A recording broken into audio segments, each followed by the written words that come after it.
Are we doing this? How? All Yes, right. sir. I don't have a clever opening, man. I was going to rip off Seth MacFarlane and the Robert Lozier thing. Yeah.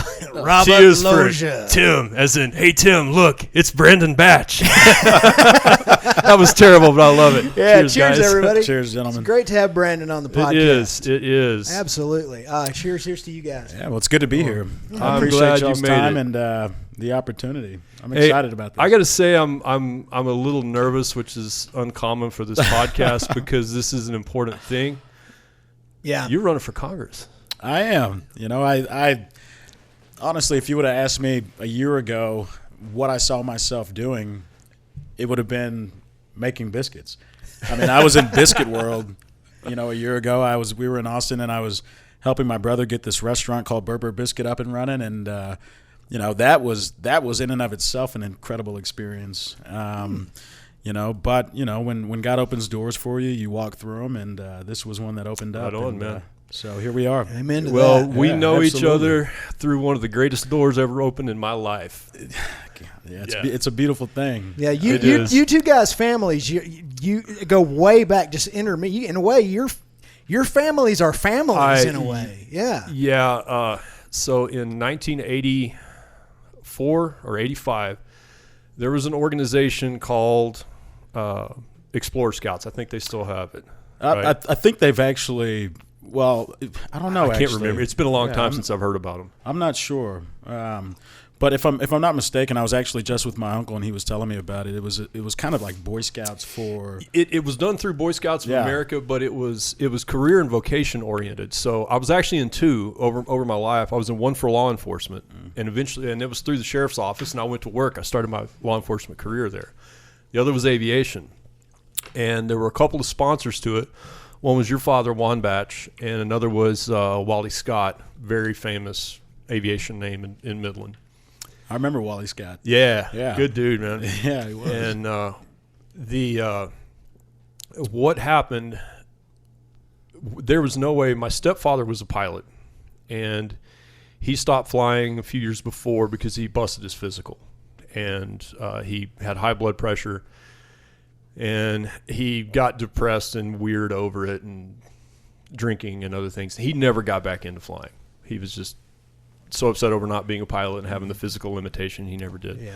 We didn't have the money to make me a pilot. There was no way in the world. It's expensive. It's Oh, yeah. Even back then, it was horrible. yeah. It's even worse now. Yeah, and so it was one of those things. I figured my only way to do it was to look toward the military, and I was in Civil Air Patrol and all that. And your father, through the Eagle's Nest, the little airport south of Midland. When I say south of Midland, it's almost not in Midland County. It's way out there. Right. Yeah. It'd take you 45 minutes to get there from the house. Well, Yeah, well, even more now. With I mean, the right traffic. there where 1787 intersects was 1788. Right. Yeah. Way out there. Yeah. So he offered an opportunity for some kids in that unit, and I was one of them, to work there for flight time. And we got paid minimum wage in flight time. And this was a glider port. It was all sailplanes. And that's what I did. And my cousin went to work there, and my best friend went to work there. We became best friends through that. Turns out we were neighbors. Now, was Mike one of your Mike friends? Spencer. Was he one of your friends? Yeah.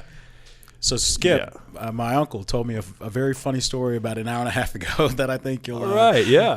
I think you'll not only remember but appreciate it, because it was the time that I think my dad and my uncle realized maybe having 14-year-olds out there flying wasn't the best idea. There were issues.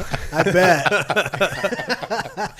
Yeah. But anyway, we'll get to that. Okay, I didn't mean to sure. interrupt No, you. you're not interrupting. We interrupt each other here for fun. This podcast is just a series of interruptions It's just a and conversation. random Yeah. interminglings. I like it. We worked out there. What happened? Mike Spencer and I were in this meeting together, and we're looking at each other, and we turns out we were neighbors. I had just moved to this trailer park where Mikey lived, like 3 spaces down, and we realized, dude, you live next door to me. Really? Yeah. There's just nothing but a couple of people in between us. And then I said, well, my parents are going to let me do this airport thing, and they've talked to the owner, and I'm doing. He goes, yeah, me too, man. So here we were. We were best friends. We lived a couple of houses down, and then we worked at Eagle's Nest. And Eagles Nest was so far away during the summer, we lived there. We got to live, and so you're 14 or 15. Is this when you used to lay up on the roof of the hangar at night and watch the craziest thing we satellites? did? His dad was so terrifying. We didn't do anything stupid. His dad ran the airport, and Skip they were both instructors and tow pilots and everything. And we would go out there and stay during the summer. Our parents would bring us food. We set up a room, and it wasn't even interior of the office wasn't finished. Mm-hmm. We were hanging sheetrock and stuff. We were doing. I mean, we didn't just work on airplanes. I built goat pens. I fed horses. Whatever it takes. Yeah, man. I did Whatever, a bunch of stuff. Yeah. I learned a lot of skills there, and we lived there. I mean, it was the coolest experience for that age, because then you got to fly. And it'd be cool for now. Yeah, it would be cool for now. Even you had a lot of freedom. There was a lot of freedom. There's a lot of work. We got to do a lot of cool stuff. We got to learn a lot, and not just aviation, but life. We really did. Absolutely. And so through that, I got to know your mother, your oldest brother and sister, and they were just little bitty kids, and then Skip, your uncle, and then other family members would come through. Kenny, if you watch this, I'm sorry for all the things we did to you. He's a few years younger, and he wanted to. He was a little kid, and he liked to hang out with the big, mature, cool teenage boys. And he was probably 11 or 12, maybe 10, 11 or 12, little skinny kid, and we were horrible to him. So we treated him like a little brother. Yeah, so. Well, for what it's worth, you should get Kenny sometime to tell you about his stories with Brian. Maybe that's why he was so mean to Brian, my oldest brother. Maybe it was you guys. Y'all scarred him. It could have been. He'd sleep. The guy would sleep with his eyes open. Like he would stay out there with us at night. And I mean, thank you, Kenny. You prepared me for a career of dealing with dead people. As he would sleep with his eyes open, and we would. Dude, that's weird. Hey, wake up and go to sleep. Sleep right, dude. Oh, that's great. But anyway, when I saw you were running, I saw that last name, and you and I haven't interacted much since you were a little bitty kid. Right. I left and began my career in law enforcement and didn't see everybody a whole lot. But everybody in your family that I've had contact with are wonderful people. And I saw you running, and I'm like, I want to know this guy. I want to get to it. So well, it's always a cool opportunity when you get to sit down with someone who knows your family from way back in the day. One of the coolest things about since I've announced, and I announced on October 2nd, right? So it hasn't been an incredibly long time since I announced. Yeah. I guess a little over, like almost 2 months now, a little over a month and a half. But the amount of people that I've been in touch with since I've announced who knew my dad, knew my mom, knew my uncle, people who I've never met before, who have come to me and they tell me stories about, I knew your mom from church, or, your dad and your uncle taught me how to fly. And I mean, it's just been absolutely incredible. And obviously you're kind of in that category. I know you sent me a Facebook message and reached out and, told me essentially, hey, I used to be out there at Eagles Nest. And when Matt discovered that you had announced and that you were running for Congress, we had a long conversation about it, and it was basically a half hour of Matt talking about how wonderful your family is and how much your family meant to him. So I would imagine Matt is one of countless people in this part of Texas who, it was really, really excited just to hear that you're going to do this. Well, it really has been a blessing. Whenever I made the decision, and even really before I made the decision, I had absolutely no idea what was going to happen next. I mean, I don't think anybody does, right? I can't imagine. Yeah. Oh, you have absolutely. Yeah. You're about to just thrust yourself onto this platform, one of the most public platforms that you can thrust yourself on, and you don't know how people are going to receive it, especially in today's age where it's not like it used to be way back in the day where running for Congress was an honorable thing to do. I mean, I guess people still it is very much public service, but the level of disdain that people have for politicians nowadays, it makes it tough. Yeah. They don't trust government. They don't trust their elected representatives very much, and it puts you in a position to where you know in your heart of hearts that you want to do good things. Yeah, but you know that people are immediately on the defensive, and so absolutely. You have to approach them from a defensive position. You know, I approach them from a genuine position. You know, I think that especially for people that know my family, I mean, what you see is what you get. And I think that whenever I'm in front of people and I'm able to communicate with them, I think that comes through. I think that people see that and they can tell that I'm not just your average candidate running for Congress. I mean, there's a story behind it. There's a reason why I'm doing it, and it's great to be able to sit here with you guys and talk about that. Yeah, because it's when I read when I saw you announced and I read your history, which is impressive. You've done a lot of things I didn't know you did. Well, that's the same with everybody. Yeah, it was amazing, and I read your platforms and your beliefs and what you do, and then that on top of just the kind of people you are and the way you were raised, both your mother and your father, and that's why I'm so glad to have you in here. I just want to hear you talk. Let's run down the experience. So you're Midland High. Midland High what grad. Class? So I was class of 2007. So you were there the same time as my son. Yeah. You're only a year older than my son. How creepy is that? Yeah, you know Aaron Vann, right? I do. Yeah. Midland High class of '88, right here. Yeah, there we go, baby. Yeah, go. I was Lee of '89. Yeah. So, whoa. Yeah, I know, man. That's Ouch, my son. We moved. We got the house, and I'm like, I'm sorry, son, but he was in the band. He had a great time at Midland High. They took good care of him. So that's good. That's good. So then off to Tech. Yeah, well, so it's interesting. I graduated from Tech, but actually fresh out of high school, I got a scholarship to go play football at Eastern New Mexico University. Don't know how much y'all know about ENMU, but it's in Portales, New Mexico. Yep. Yeah. Portales, New Mexico is really popular more because of the peanut farm there than the football team. I would say. That's right. You know, well, the ham radio and musician geeks at the table are about to tell you all about the radio station. Okay. Played some shows. Played some musical shit. Played some shows up there too. Very nice. Very nice. Yeah, we played through there. Yeah. So fresh out of high school, I actually had to get 2 surgeries, which kind of put me on my back leg when it came to playing football. Ultimately, they were career-ending surgeries. Although I tried to battle through them as much as I could, but. When you get to the college level, it's really tough to not be playing at 100%. It's just actually more dangerous, especially for a little guy like me. I mean, you gotta. My strength was being able to avoid getting hit, and at the moment that you can't run fast enough anymore, right? It's just bad news. Can imagine. So I actually started at Eastern New Mexico, transferred to Sam Houston State University, where I was also playing football. But what I didn't know, and I had people surrounding me giving me advice, but I was kind of doing it, making these decisions on my own. I didn't realize when you transferred up a division in the NCAA, you lose a year of eligibility. So then I transferred to Sam Houston State, find out that I'm ineligible. Yep. Meanwhile, so I'm on the practice squad. I'm still, trying to get better and going through rehab. And, ultimately it just came down to it. It was like, man, I'm not going to play football again. And, I thank God every day that he blessed me with, a couple, a brain too. Right. And so that's when I ultimately decided, you know what, I'm going to hang the cleats up. I'm going to go to Texas Tech. It's a great school. My brother was the running back there. Oh yeah. Which was an awesome experience. It's got to be great. Everybody knows him. It was like, I used to babysit his siblings, and people are like, really? Can I get your autograph?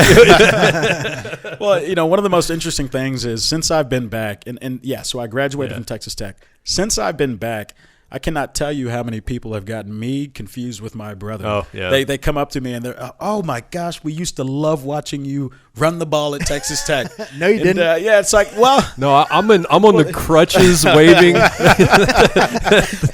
Well, one of the awkward things is they kind of go down the list of accomplishments. They're like, oh, you were a great running back at Midland High. I was a good running back at Midland High, right? But that was like the extent of my career, really. They're like, oh, you were a great running back at Midland High. You went to Texas Tech and ran football. I remember you used to write all these articles in the Avalanche Journal, and then you got drafted to the NFL. Now you're a successful artist. And that's when I have to break the news to him. you got the wrong guy. Yeah. Like I am the much less talented version of the guy you just described. But Right. but thank you. No, yeah, I'm the guy that's so not talented that I'm actually running for public office. But thank you. Yeah. No, actually, I kid about that. Yeah. I mean, it's an honor to be Yeah. doing what I'm doing. But yeah. So after I left Texas Tech, that last semester, I actually got into this program called the Congressional Internship Program at Texas Tech. It's an incredible program, and what they do is they kind of, you have to apply for it. You have to have a certain GPA, but if you get in, they send you to Washington, and they find you an internship. So for me, they originally this is kind of funny actually. They originally placed me in with Sheila Jackson Lee's office. Yeah. Sheila Jackson Lee. I didn't at this time. I'm still trying to figure out as much as I can about Didn't politics. know who she was or Had what she no was about. Had no idea who Sheila Jackson Lee was. She. So I go on the internet and I'm kind of looking stuff up and type in Sheila Jackson Lee and well, what I'll say is what I found was. It definitely made me not want to do that internship. So I'll leave it there. But I go back to the guy who runs the program, and I asked him if they could find me another office. I told him, A, I'm not a Democrat. B, I just don't know if this is going to be a good fit. So anyway, they went back to the drawing board, came back to me, and they said, would you want to intern for Congressman Mike McCall? And I said, oh yeah, that sounds fantastic. For those that don't know, Congressman McCall, he's a member of Congress out of the 10th District of Texas. And at the time that I was going up there to intern for him, he had just became chairman of the House Homeland Security Committee. And so it was a really cool time. So anyway, I get into this program. I wanted to do the program, though, after I graduated. That way, if I got a job in Washington, I could stay there, didn't have to come back and finish up school. Gotcha. So, because it's a semester-long program. And so I finished school, graduate. 2 weeks later, I'm on the road to Washington, D.C. I had about $500 in my pocket and loaded up my car with everything that I owned, which I could actually fit in my car. In the car. It wasn't a lot of stuff. And then I'm on the road to Washington. I get there, I have about $250 left, and so the first thing I tell myself is, okay, I got to get a job that pays, because an internship does not. And so I worked a couple jobs on the side. I was working at a restaurant there, Persian restaurant actually. Still really good friends with the owners. The restaurant's not open anymore, but they still run restaurants in DC, and great people. And I also worked for this real estate company making cold calls, picking up the phone, asking people if they wanted to sell their homes. And so I did that to sort of supplement the fact that I was not getting paid. And 7 years later, in a whole host of interactions and friendships and all sorts of things. I mean, it was an incredible journey. It really was. And now I'm here, but there's been a lot that's even happened since I left Washington. And and kudos for the restaurant. If we had a kind of a satirical podcast the other day about things we would do if we were king of the world, and I would make everyone work in a restaurant for 6 months. It teaches you how to treat people, if nothing else, and how to be treated, and how to be treated. That's how right. to work with people. How to turn the other cheek. Yeah. I worked in a Chinese restaurant for a while as a kid, and that was, I learned a whole lot I'm sure. in that situation. Yeah, I'm sure. Yeah, so that's fantastic. Yeah, I had no idea of any the security committee. What's that like? How was that? Well, so it was interesting. I was a personal office staffer, right? So you have personal office staff, and then you have committee staff. So when he was chairman of the Homeland Security Committee, he had an entirely separate staff that was devoted primarily to Homeland Security issues, immigration, terrorism. What years was this? So this was I got there in December 2012, and I was there up until it was about 6.5, 7 years. So June of 2018. Okay, I believe. That's a hot time to be there. Yeah. It was really interesting. Yeah. I mean, there was so much going on, and ultimately, I became one of his policy advisors. I handled his energy, foreign affairs, defense, and trade portfolio. And I don't know how much y'all know about congressional staff, but even before you make your way up the ladder, you really handle a whole host of issues. So I handled everything from postal issues and animal rights and agriculture. That's the thing about it being an intern. A buddy of mine had just got back several months ago from spending about a year in D.C. Yeah. What he does, he may not want me to say who he is or what he does, but he was there for a year working on a special project for President Trump regarding border security. Mm-hmm. And that was one of the things that he was telling us was that the interns, they have no job description. The interns do whatever needs to be done. They tackle whatever problems need to be tackled. That's right, yeah. And it was an incredible experience. And for those that, don't really know what a congressional staffer does, right? I mean, you're the guy, once you start handling policy issues, you're the guy that helps draft the legislation that the congressman introduces. Nice, yeah. You're the guy advising him how to vote. You're the one that's helping prepare his op-eds that he puts in, some of the major publications like the New York Times and stuff like that. You in my foreign policy capacity, I would get to travel around the world and meet with other heads of state and foreign dignitaries. Mm-hmm. I mean, you're really in the trenches. You get to see the ins and outs and how Washington functions from the viewpoint of the trenches. But it also comes with its frustrations, though, because you also recognize that it's not your name on the door. Yeah. And you really only have so much influence. I mean, At the end of the day, the congressman, the guy who was elected to represent his constituency, makes the decisions. You're just there to prepare him as best you can and do the best job that you possibly can for him, give him the information that he needs when he needs it, so that he can make the best decision that he can. And it was an honor to be able to do that. But 6.5, 7 years of that, you grow frustrated from time to time, and kind of realize the constraints that I'm impressed and with. amazed that you want to go back into that world. Well, that's it. Yeah, I mean, if it's taken to you, but and if you think you about get it, and from an intern to a staffer, and then with all the experience I can imagine you gained over that 7-year period, Sure. especially with regard to actually writing and helping to execute policy, it only makes sense to me that you have it within you that you want to take the next step to where now you're in that position. Yeah. Now that you're familiar with everything on that level immediately below you, to where you can make some of those decisions. Well, here's what I'll say, and golly, shout out to all the congressional staff in Washington. I mean, they go unnoticed, oftentimes unrewarded. I mean, you do a lot of work for very little pay. And the analogy I always use, right? Congress is kind of like a watch. When you look at a watch, you value that watch because it tells you the time. If you take the face of that watch off, what you find is a bunch of little gears and all working together in unison, making that watch. Every one of them equally important. Yep. Exactly. Yeah. And so I just want to say, I mean, the work that they do up there is absolutely incredible. And but to answer your question, the reason why I wanted to go back now, and I want to go back now, is because from the viewpoint of the trenches, you see a lot of stuff that bothers you, things that you think could be improved about the process.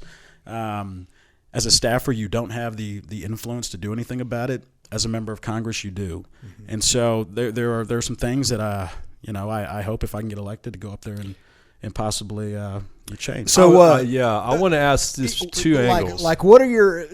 We're probably about to ask the exact same question. Give us your top 2 or 3 most important issues. Like, what is burning as a passion in your heart that you think needs to be addressed? Sure. Well, I mean, being from Texas, there are a couple things that are extremely important, right? One of which is the energy sector here in the state of Texas. People, especially sometimes people on the left don't realize how critical the oil and gas industry is, not only to Texas and to the United States, but really the amount of leverage that it gives us on the international stage. Absolutely. I mean, it allows us to make geopolitical decisions that without it, we just could not make. I mean, it really, even when chaos erupts abroad, we're kind of insulated from it because we are energy independent. And it really gives us the means to carry out an effective foreign policy that otherwise we would not be able to carry out. So making, it's not like people in oil and gas don't care about the environment, and that's sometimes the way that the left chooses to frame it. Yeah. As if they oil drilling and you're polluting groundwater and you don't care about the environment. Well, nobody cares about the environment more, I would say, than the people who make their livelihoods. We're the ones that not only are we making our livelihood in the energy sector, we have to live in the energy sector. We have to live here. Yeah, you don't. I totally agree with that. Is that they get up on their high horses about those people don't care about the environment. They live 1,000 miles away, 2,000 miles away. We don't want a nasty environment. We are the ones who have to live here. We got to raise our families. It's a fallacy. Absolutely. And so that's one thing that I just want to make sure is absolutely protected. I have two things I'd like to mention on that, and why I like the way you think about it and the way you understand it. There are two things. Number one, I don't value an opinion unless a person has an understanding or an experience. Sure. And you have that. And a lot of people don't. Second, I've worked in and around the oil industry. I worked a side job in the oil industry. I also served in the U.S. Coast Guard. I've spent a lot of time on oil tankers. Well, thank you for your service. I loved it. I loved every minute of it. That's a lie. I hated it a lot. He loved it. That's all he talks about. Yeah, Coast Guard. I love being in the Coast Guard, but I spent a lot of time. I was not a duck scrubber. We call them the environmental people, the MERs. Our inspections of ships were involved around people and safety and security, and I got my head in the intel window of how important protection of assets like offshore, inshore refineries, shoreline refineries, offshore drilling, and all that was, how delicate that is to our national security and international security. The way you're talking, there are things that I know about it that I wouldn't say here because of how delicate and with worldwide effect. Second, nowhere in the world, and I've been on the ground in Mexico. I've dealt with people who have been in the oil field, civilian workers in Saudi, plus these places all over the world. One thing that progressivism misses is progress. No one sees or talks about the progress our industry, the U.S. oil industry, has made and how cautious we are, to the point of hiring cops at $50 an hour to make sure people don't spill stuff on your ranch. We are paying so much attention to that, and there's so much work and so many laws, expensive, painstaking effort that the U.S. takes that a lot of places don't. Yeah. And no one sees this. It's like it just never happened. And then the bad science that people come up with on top of that, and the fracking and all that noise that if you want to be a science denier, I had a guy try to tell me some. We got Matt fired up, man. But when I hear somebody frame it the way you have, that is a wonderful way of putting it into perspective that people are missing. Well, and I will say, I hate that we've gotten to this point where it's just politics all the time, because it used to be that politics was the art of how you frame something, right? The art of persuasion. And, I think that how you frame it is incredibly important. Yeah. Not only making sure that it's built in facts, but making sure you're putting it in a way that people can understand at the same time. Yeah. And, that's it. I think really when it comes down to it, it's pretty simple. If you take away the oil and gas industry, let's see how quick everything else in your life follows. One of the things that all the way down to the shoes on your feet. Like Tim said, good luck building that Tesla without oil. Yeah, good luck building your Tesla Model 3, which is a great car. I'm all for alternative energy, but good luck building it without oil and gas, because half of it is plastic, and that all comes from oil. Yeah. So it doesn't, that's one of the things that I kind of struggle with, with some of my people that I kind of have political discourse with on a regular basis, is that there will always be a need, no matter how the economy transforms itself, with regard to how energy is produced. Right. There will always be a need for oil and gas. Yeah, that's never going to go away. And so, I think that's something that often is glazed over. Does it seem to you that people think that with a Republican president or any Republican majority, did you get the feeling that people on the left think that they've just completely unchained the oil industry and we're just immediately pumping waste into the oceans and all this other stuff. That's what I get from social media. I'm interested in your thoughts. Yeah, I mean, I think in general we live in a world that completely is driven around fear tactics, and fear mongering. Yeah. I mean, it's the reason why you can't turn on your television, whether it be Fox, CNN, MSNBC, NPR, PBS, and them not talking about something absolutely terrible that happened today. Yeah. I mean, it's what drives everything, and it's what drives the agenda on the left, quite frankly. Human beings are most easy to manipulate through their fears. Unfortunately. It's unfortunate. It's unfortunate. I think that's right. I think that people do when they think about a Republican president, if he makes any sort of change to the environmental regulations that were really strangling a lot of energy, a lot of sectors around the country, they freak out and think that oh my God, he's going to take all the regulations off the books. It's going to look like it's going to look like the Lorax with the truffula trees and it's going to look like China, Beijing, you get smog and you're not going to be able to see anything. And what are we going to do? And, I mean, there are regulations in place for a reason. And I think that, every reasonable Republican recognizes that. I don't think anybody's trying to do anything that, puts communities in harm's way. No. But there are also some regulations that I think are completely over the top. In fact, whenever I was in Washington, one of the pieces of legislation that I had the opportunity to work on behalf of the congressman was a bill called the 1 In, 2 Out Act, which essentially states that for every new major regulation that we put on the books, we have to repeal 2 previously existing regulations. Because I can tell you, people that own small businesses deal with the impacts of what an over-regulated economy looks like. Big time. And, and a lot of those people don't have the means to be sorting through piles of paperwork, and I mean that's time, and any business. It's one of the things that shrinks the middle class over time. Oh, absolutely. Because if you want to set up a business and you want to have 10 employees, you're going to make a decision as to whether or not it's effective for you to do that based on how much regulation you have to do. Absolutely. Well, and one thing I'll add too, because if you talk to most people in the private sector, they'll tell you it's not only that we're overregulated, but there's also no consistency within the regulation. Absolutely. And so the regulatory environment in and of itself is just if it's not overburdening, it's very inconsistent, and we cannot plan in an inconsistent environment. Yeah, it's like entire volumes of policy are just made on a completely ad hoc. Well, it's like they're made to win an emotional victory over a practical victory. Well, and that's what happens, I think, when you have federal agencies that are so bloated with unelected bureaucrats that really are not. They were never elected. There's no accountability, and therefore, they're essentially helping write laws from the executive branch, and that's not how this was set up.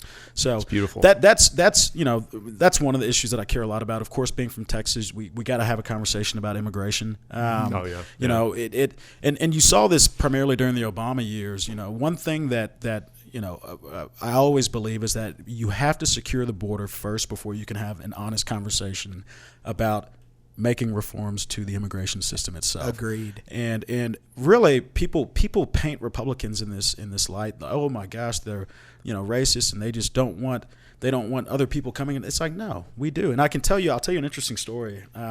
Whenever I was in Washington, I was part of this group called the U.S.-Mexico Interparliamentary Group. Well, really, the congressman was part of that group. I was just his staffer designated to help with that group. And even in my foreign policy capacity, we would travel to Mexico quite a bit. And I remember when we would bring up the conversation of migration, the Mexican government would also they would try to frame it in the context of, well, we're not going to do anything about migration because we believe in freedom of migration. And I would say, well, so do I, until they come to the United States and break our laws by crossing over illegally.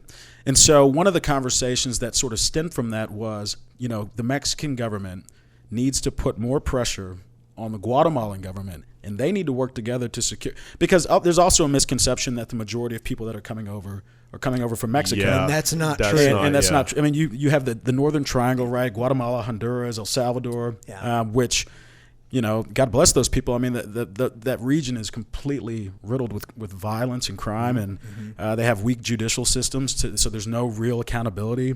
And without that, you look at any country across the world, if you don't have a strong judicial system and people operate with impunity, you're going to have a lot of violence, and that's going to drive migration. And so anyway, but with that said, the United States has done quite a bit through the Central American Regional Security Initiative to kind of help bolster the judicial system within the Northern Triangle, within Central America, so they can help prosecute a lot of the crimes that are being committed and really crack down on a lot of the gang violence.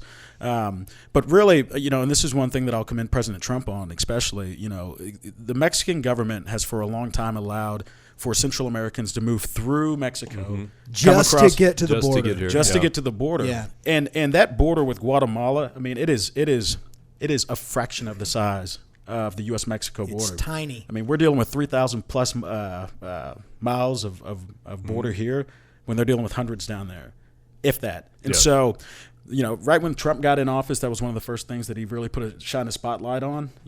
Hey, Mexico, if you don't do something about this, guess what? We're going to take away some of your toys. Sure enough, the Mexican government is now working with the Guatemalans to secure their southern border with Guatemala. Right.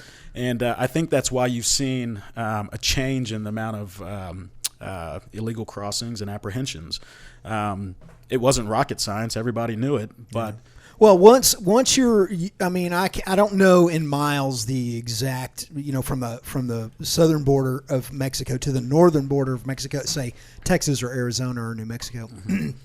But if you knew that there was a new sheriff in town, so to speak, and that your chances of getting into the United States were even maybe half of what they would have previously been, would you be willing to make that whatever 1,500 mile? I'm just throwing out numbers there. Well, that's a massive journey, and it's a perilous journey in a lot of ways. It's incredibly. I mean, we just saw the image of the father with his son or his daughter who tried to cross the Rio Grande and they washed up.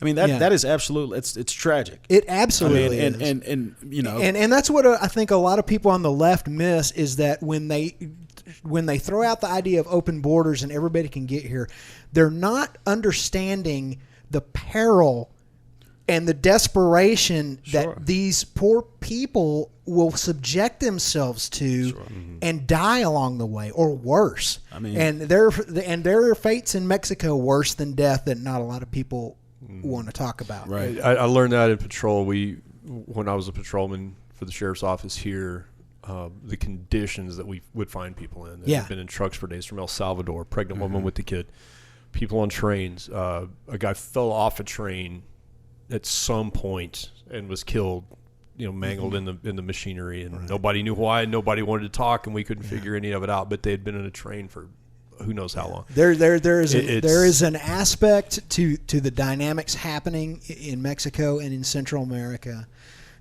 that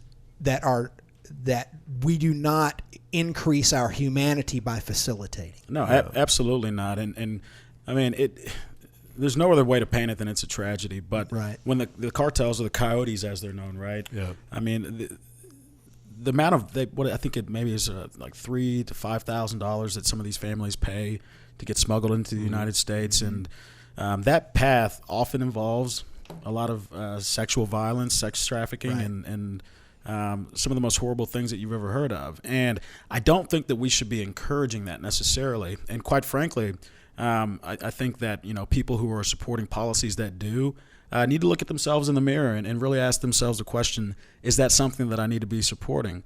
I think that we need to secure the border first, and I'm more than happy to work with the president on that. And also, once we have a secure border, then guess what? We need to have an honest conversation about what immigration reform looks like, because you have people that are trying to come to the United States legally, and they're getting caught up in a very arduous process that is taking years and years and years. Right. And so I think that that needs to be something that we need to take a serious look at, and something that I think, quite frankly, Republicans and Democrats need to work together on once we secure the border. We're missing out on a lot of high tech workers. A lot of professions too, because of that. A friend of mine is a software engineer that heads that, and they're having a lot of trouble. Yeah, I think that one of the things that has lent, one of the reasons that our current immigration situation has festered in the manner in which it has, is that we lost sight of the original plan for immigration and the original model for immigration, and as it began to become less effective or less efficient, or however you want to look at it, there are a lot of different ways to articulate that. This is where one of the things that facilitated the idea of more of an open border, you know. So I think that it's definitely, I agree with you 100%, is that before we can do anything, before we can sort anything else out, we got to secure that border. We have to. And it's not even so much about immigration as it is also the security of the Americans here at home. Absolutely. I mean, just a couple of weeks ago, some ISIS guys made it across the border at Arizona, right? I mean, this is the kind of things that we're talking about, exactly. Right? And Democrats, they'll talk and talk and talk about open borders until something god awful happens here at home, right? And then all of a sudden they don't want anything to do with it. It wasn't their idea, right? And I don't think that there should be American blood that has to get shed in order for us to solve this problem. How do we do it? I mean, we have Border Patrol, we have states, state police, we have all those. What are we not doing right in terms of border security right now? What do you think? I think the president's approach is right. I think that there are areas along the border where we absolutely need a wall. Now the reality of it is, and I think this might possibly get lost on people sometimes, is that the if you've seen the border, if you have been down to the border, I've been to the border. Oh yeah. There are parts of that border when you're on one side, looking across and you're looking at Mexico. You keep going, and then next thing you know, you're looking back at the United States because of how it winds. Right. Yeah. And it physically, and the president's even acknowledged this, it is physically not possible to build a barrier along the entirety of the U.S.-Mexico border. It just it's not a physical possibility. I had a big internet tough. blow up with a guy about that, which I explained. I have been on the border by land, by water, both saltwater, freshwater. I've done it. Been on the ground, in the air, everything. And there are places you couldn't get there. The logistics would be awful, right. And there wouldn't be a point in it. But like you said, there are places where you gotta have a physical barrier. You have to. There are places where we can do the electronics involved. There's a whole lot of cool stuff. There's so many going on, technologies that we yeah. could be deploying down there that would help us not only with the physical barrier, but with the technological barrier as well.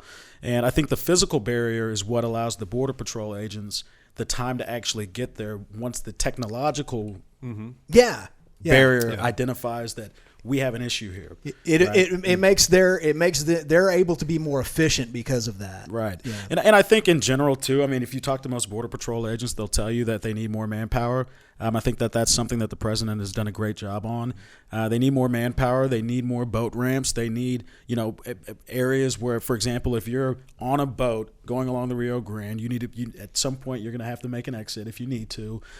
So we need more boat ramps along the Rio Grande. I mean, there are little things like that I think would go a long way in helping secure the border in a meaningful way. So we can finally move on and have a conversation about what immigration reform. One thing that I would just submit to you, just as because you're a candidate I like, and I would, and this is probably something you may have been moving on to in your next point. I think that another thing beyond the technological and physical barriers and beyond the law enforcement aspect of it, anything tactical in that regard, I think that, and this goes to securing the border and then looking at immigration, as you said, we need to look at the motivations for coming here. Right. And I think that, I don't necessarily want to speak to this thing or that thing in particular, but we have, the left in particular has incentivized you got to look at people our taking asylum these laws too. That's one of them. That's one of the dynamics. Absolutely. What's going on there? Well, it's interesting, right? Much like a lot of the policies of the United States, it serves a purpose until it starts becoming extremely abused. The one with Cuba. That one's I know that one intimately from the Coast Guard. Yeah, exactly. That is the craziest one I know of. Exactly. Yeah. And so with our asylum laws, really, if you come to the United States and you say you're seeking asylum, what that triggers is an entire judicial process that then, we can't turn you away. You have to be granted or at least been given an opportunity to asylum. It takes a long time. They tell you have to show back up in court. Oftentimes the people never show back up in court, and they're never heard from again. And so, I don't think you don't want to be turning people away who are obviously seeking refuge. Legitimate asylum. Right, legitimate asylum. But I think that once the process starts becoming abused and people start taking advantage of it, well, we need to be pragmatic in the sense that we just need to be in a position to solve it. Yeah. Deal with that issue and plug the hole and move on. But we're not even doing that. No, and Democrats have no they're not incentivized at all to do that. Yeah. Right. So and I'll be the one who says it, and I won't force you to comment on this. Oh, I'm happy to talk about it. But the left is incentivized to the exact opposite because overwhelmingly that is the demographic of human beings who are going to vote Democrat once they get here.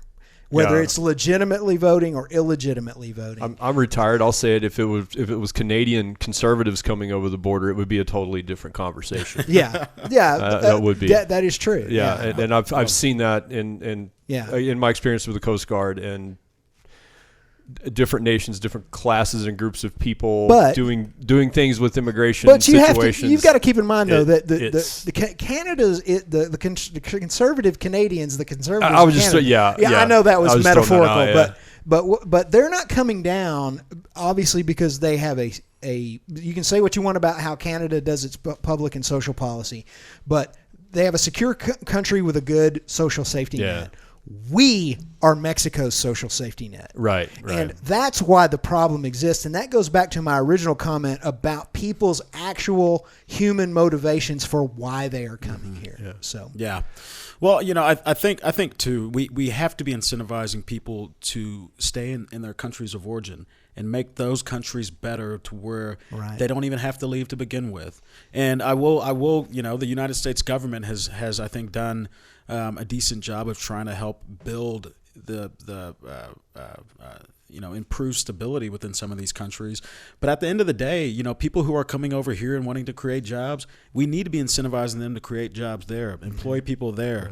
And, it's tough because I recognize that there is an extremely, the violence is a real thing. But which is all the more reason why we also need to work with these countries to put in place anti-corruption laws and strengthen their judicial system. So you have people that aren't just operating with impunity. And these are just the conversations that we have to have, right? I mean, that goes right back to Ronald Reagan, who said, "Look, the whole world can't come to the United States. Right. We can't do that." No. So we've got to figure out a way to make the world at large a better place instead of just inviting everyone to come here. And look at Mexican industry and Mexican cities, places that are full of American and Canadian money, tourists, and like I said, industry. They're different worlds than the rest of Mexico. Is that money better spent now or later when we're dealing with a larger problem is the way I look at it. I'm with you on that. So, what are go ahead. I just want to say you've really been beating the street, and I don't want to keep you too long. I know you got an engagement. You're fine. I'm having fun. This is fun. You have been beating the street, man. I'm following you places you're going, and we've talked about some of the things. What are people asking you about when you see them? Well, first off, aside from what we've covered, immigration and all that. Sure. One of the coolest things about this, people always ask me, they're like, "Brandon, what are you passionate about?" And I always tell them the same thing, and it's just the truth. I'm passionate about people. People are my passion, and one of the most incredible things is being able to go around to different counties within this district, and I plan on hitting all 29 of them, and chatting with folks about what their concerns are. Right?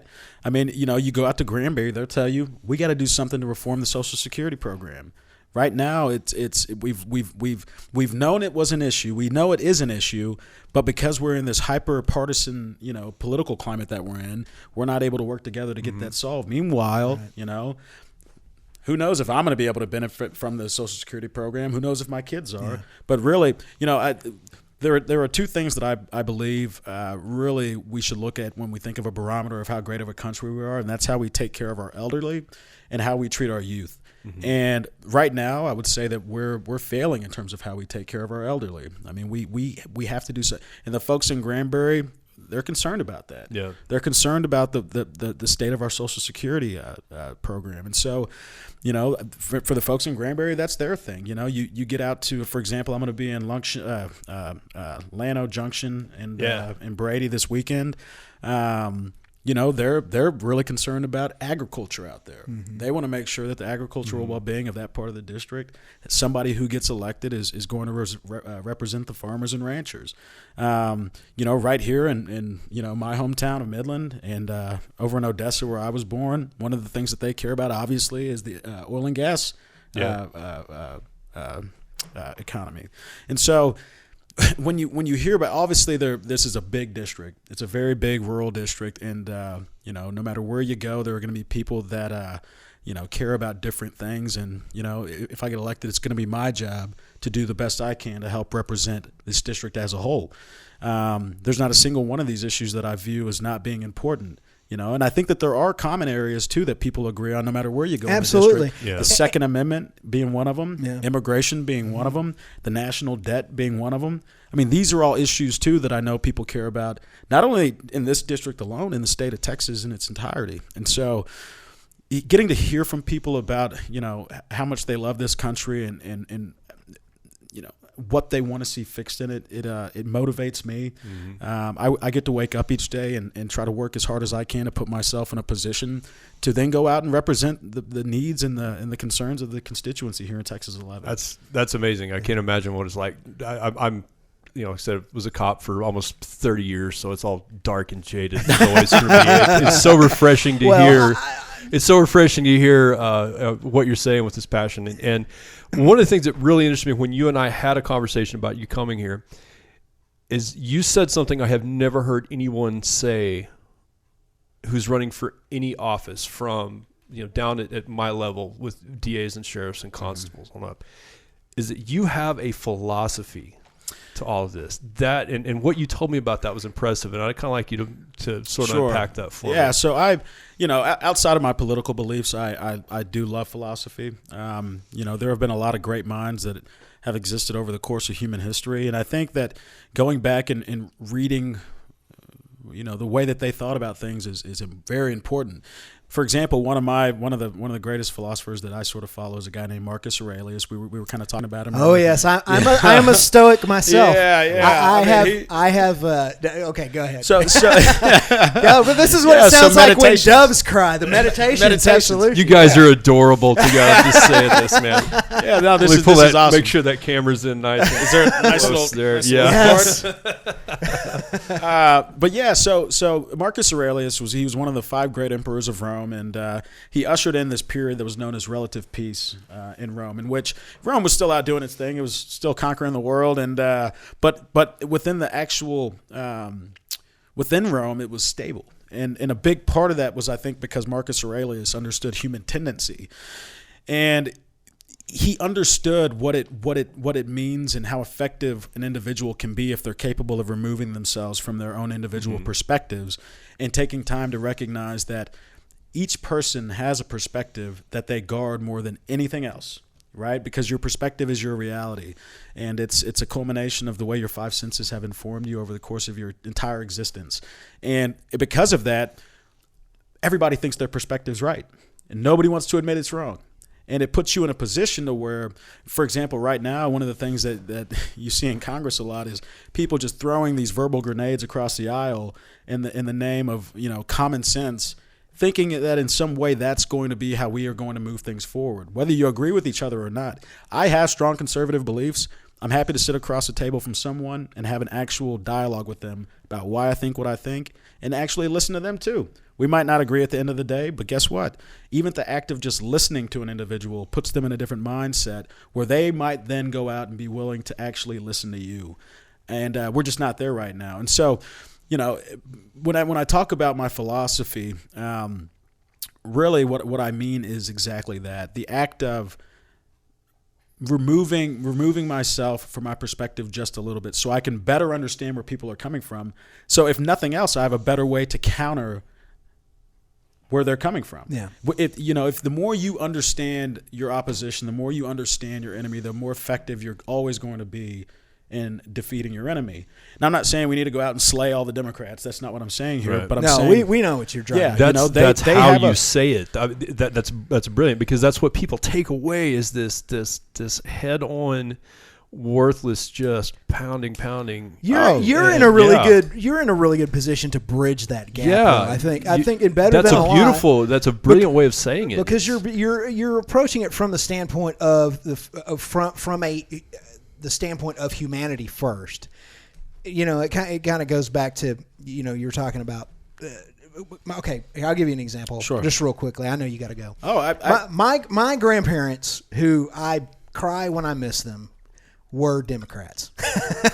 They were blue dogs. Yeah, they were blue dog Texas Democrats, and we disagreed, especially as I got older, developed my political identity and my self-image. We disagreed on certain things, but one thing that we always agreed on was that we loved America. Right. We didn't hate America. We didn't want to punish America.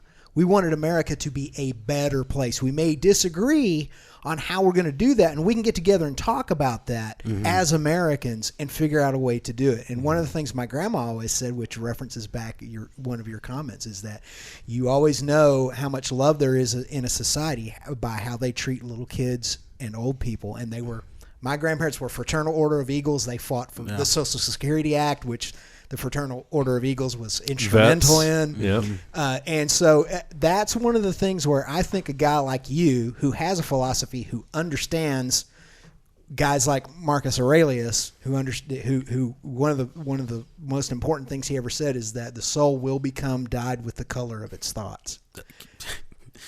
So if we can just understand, we could probably talk about this for hours. We can go on and on. That's how this is. That's the thing that's happened in this room for decades, and how it wound up with a microphone. Oh, I love it. This is how it got started. That's beautiful. I'm real fired up about you, man, and Yeah. I'm glad you came to spend time with us today. It's been an absolute pleasure, and I'd be remiss if I didn't just say one thing. And I know Matt knows this well. Any opportunity I get to give thanks to the community of people that supported me and my family, I do it every time. I mean, he knows. Whenever the first phone call that I had with him, he was telling this story about how he's like, yeah, I remember. Actually, I'll just let you tell the story. Which one was this? When you came out and I think the heat was cut off and we were around the gas. Yeah, we worked. I wish I could remember the he's years. He's got like 15 minutes to be to his dinner appointment. So we'll make it. I'm We're good. okay. I'm Really. push. I'm looking out Yeah. for you, man. Oh, I appreciate it. Yeah, because Somebody's got to. Otherwise, I can get lost and all. Yeah, we're corralling ourselves. We're not going to make you late. Is 15 minutes good to get perfect. you there? Okay. That's perfect. Yeah. After I left Eagles Nest, and by say left, the flying kind of stopped. I went off to college and went into my career. And just so everybody knows, too, Eagles Nest was a glider port that my dad ran with my uncle. They taught people to fly out there. Yeah, and so and sailplane soaring is a sport. So it's not like we're flying transplanted kidneys out of there. It's a sport thing, and it declined when the oil crunch took a hit because we took care of Wagner and Brown's company glider that they owned and stuff like that. So people didn't have the money, and I saw things financially with your family in the airport kind of go down. I saw your dad try to make other things work. He went into other businesses and things like that. And I saw things kind of going down. And I became a patrolman, and you guys are so far out. You're so far out of my district. I didn't just get to stop in and say hi all the time. It was actually dangerous for me to go that far because I would miss calls up where people lived. I mean, you guys were out there. You're the only people that lived out there. And so one particular cold night, I remember your dad had moved his business. He had gone out to New Orleans, I think it was. That sounds right, yeah. And I had heard about your mom's illness. And it was a frigid night. I got a call because there were people. This is when the gas prices got insanely high. And there were people stealing fuel from places in the oil field where they knew they had red diesel tanks. And there was some stuff going. They sent me out there. And I went out there to just kind of see how you guys were doing. Your mom was alone with all of your kids. There's 4 of you there at the time, I believe, right? Okay. Well, there's 5 of us total. There's 5. Everybody might have been. Everybody would have been there. Everybody would have been there. So at this time, it was a cold night. You kids were all young and climbing the walls and playing and running around. It was frigid. And she had just the gas stove the cooking stove on, right? And I knew there was a heater in that house. I couldn't believe it, and she was sick.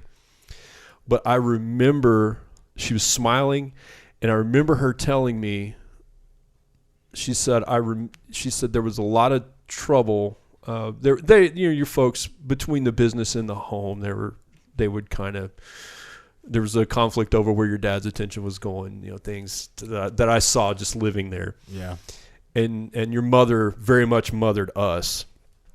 And she said, I remember being that way, and I'm sure that was tough for you guys to be around. And I'm like, I just worked here. That you've lived through it, I mean, but she said, I realized that my happiness isn't dependent upon what someone else does. Mm-hmm. That I make that happiness for me and for my kids. And she's in this situation, smiling and happy, and all of you were.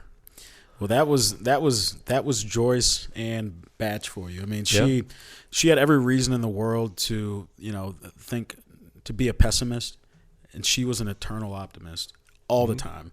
And our situation was what it was. It was actually kind of fun growing up like that. I mean, we had all this freedom, and we didn't have much in terms of the I don't know, like the things that actually really don't matter much in life, but we had all the things that did matter. Yeah.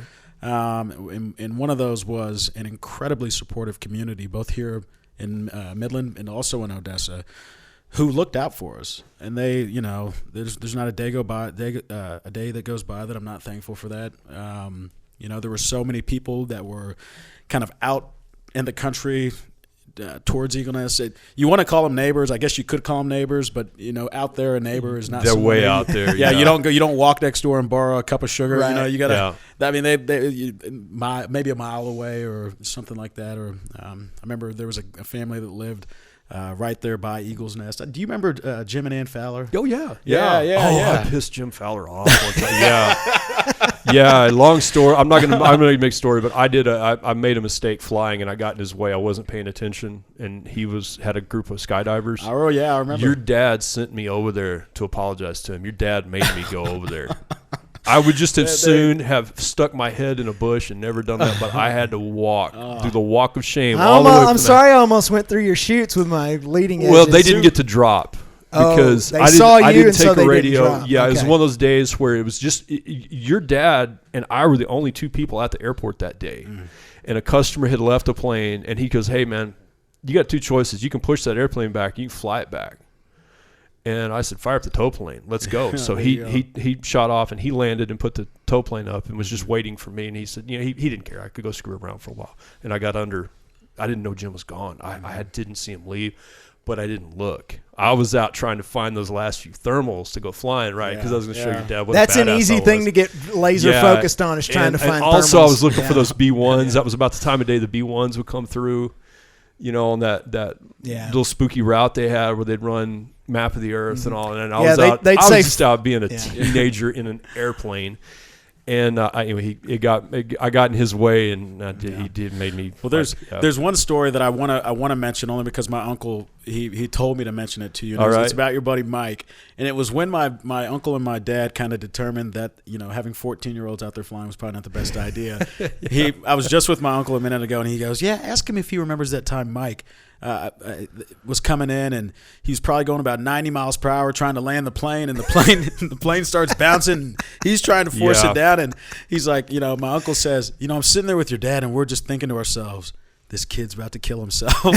I was standing there with him, and there was basically the big trainer model and then kind of the sporty sort of airplanes that we rented, and he was taking his first flight in the sporty one.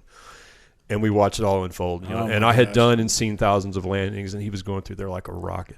I want to be real quick on this. Your father and your uncle and what it was like. I had a lot of problems to work out as a pilot. I was very antsy and things. And I was not. My uncle says that you were actually the best pilot that they had out there. They made me a good pilot, but I want to contrast and Skip. Watch this. Matt's told me these stories. He became the best pilot by getting castigated. I got rained up, but it was in the way they did it. Skip, your dad was. We were scared of him. He was very stern. He had a sense of humor, kind of. He wasn't mean. He wasn't overbearing. he was just, you didn't want to make mistakes. And I was making a mistake in turning that, it's a long story. I was flying too slow when I was turning in thermaling, and you have to circle like a buzzard. And he kept telling me, you're going too slow, you're going to stall. You're not watching your airspeed. When you turn, you get into the wind, and you turn downwind, you're going to change. And I kept doing it. And he says, get your hands off the controls. And I did. And he said, this is what's going to happen if you keep flying like that. And he stuck that airplane in the most perfect spin I have ever seen. First time I'd ever been in a spin. Vomit spin. I can't explain it, and it was instantaneous. Yeah. And so one of later, those perfect nose spins where the nose stays in one place and I swear to the heavens that we were at probably 8,000-9,000 feet. It was a good bumpy, rough flying day, and I could see like one tumbleweed that the world was turning around. And I mean, we dropped like a rock and just jerked more G's. The G's were so heavy it pulled my sunglasses off when we came out. And I thought, man, and I never did that again. But it was terrifying. Years later, I still can't spin like that. It was amazing. But Skip, I tell the story about Skip. Skip is the little cooler, hip version. Brilliant guy, great pilot, fantastic instructor. But he was a little more laid back. He's a musician, so he's back there singing, hanging up my rock and roll shoes, putting on some Bill Withers while you're running through your checklist. Sunshine, yeah, he's back there singing. I thought somebody just put on. I thought that was like y'all playing this. Yeah, I was like, oh that's good. Great. the musical drop button. Yeah, that's good. So I was flying, and I had a bad habit of over controlling. It was a bumpy day, and I'm behind the tow plane, and I'm just slamming that stick around, and Skip's back there singing. And he stopped, and he goes, "Get your hand off the stick." And I'm sitting there thinking, "Oh God, we're gonna spin again or something." He's gonna. And I said, "All right." And he said, "Look, kid," he goes, "this isn't a B-17." He said, "You don't fly it like that." And he said, "Would you touch a girl's breast that way?" And I said, "No, sir." And he goes, "All right." He goes, "That's how you touch this airplane." And he said, "Put your hand on the stick." And I did, and I could feel what he was doing. Man, he's back there just cool as the other side of the pillow, flying through this horrible air, you know. I mean, that's why he needed his own theme music. As and I he said is on back Facebook. there just slick on the controls, and I could feel that. And he goes, "This is air just as rough as you were flying us through, but feel how smooth it is." And I'm like, "Man, that's all right." And he goes, "Now, don't ever touch the airplane that way again, or it's going to slap you like that girl would." And I said, There you go. got it. So That is some straight up Bruce Lee glider pilot lessons. Man, right there. that was the contrast, and that was how I learned. That is and awesome. So, and I still think that, you know, simulators are in an airplane, and you get that, and you get nervous. You know, you hit a bump, and it's a jarring thing in the smooth experience. So you want to punch it down. That's not how you do it. You can't fight. Much like our philosophy conversation, you just sort of. Wax on. You got to take some of it, and you got to push a little bit back. Right so on. yeah. All All right, brother. I know you got to get rolling. We'd love to keep you all day. I enjoyed this though. This was excellent. Hey, it man. was everything that I thought that it. It's not thought that it even would be. edited together yet, and I already know it's one of my favorite episodes. Yeah. Oh, I ever. love it. Yeah, it's a love great it. when we I get a love it. no cut. Nobody falls out of the chair. The dog doesn't bark. It's great, and you're welcome back anytime. And I appreciate that. Thank you. Best of luck. Anything we can do. BrandonBatch.com. BrandonBatch.com. That's my website. Also, if you want to shoot me an email and get to know me, I'm a very available person. For those of you that have maybe messaged me on Facebook or commented on something that I've posted, I try to respond to everything. I really do. I mean, it's for me, being able to openly communicate with people is huge, and I just want to let people know that I'm here. I'm available. And I want to be your congressman, and I want to get to know each and every one of you. So check out what I'm talking about. It is BrandonBatch.com, or you can email me at Brandon@BrandonBatch.com. And thank you, guys. Brandon Batch for Congress on Facebook. Yeah. Brandon Batch for Congress, I think on. Okay. Is that Yeah. right? That's how I found it. I should okay. Well, there's Brandon Batch for Congress. Okay. It is Brandon Batch for Congress. I will yeah. link all that on the Vann Cave Facebook page. Everything else will be in the footer. Awesome. Check it out. I remember to point this time. The description. If you're Yeah. watching on the YouTube footer. side, this will all be in the description. Yeah, if you're on the audio side, it'll be in the same. They're absolutely mirrored. Oh, right on, Help right this on. gentleman out. Like any political candidate, he can use space for yard signs, and I'm sure money. Any of that, man. Money Help doesn't him out. matter in these things. Oh, Just bankroll. we do like donations. Yeah. Any donation of any amount really helps us get the message out. We think we got an important message, and we would love all the support that we can get. Right so on, brother. thank you guys so much. And Texas Thank 11, I you. love y'all. This was great. I hope to do it You again. got it. We'll come back. We'll do it again. Absolutely. Cheers, Give us a gentlemen. call. Cheers, boys. All right. All right.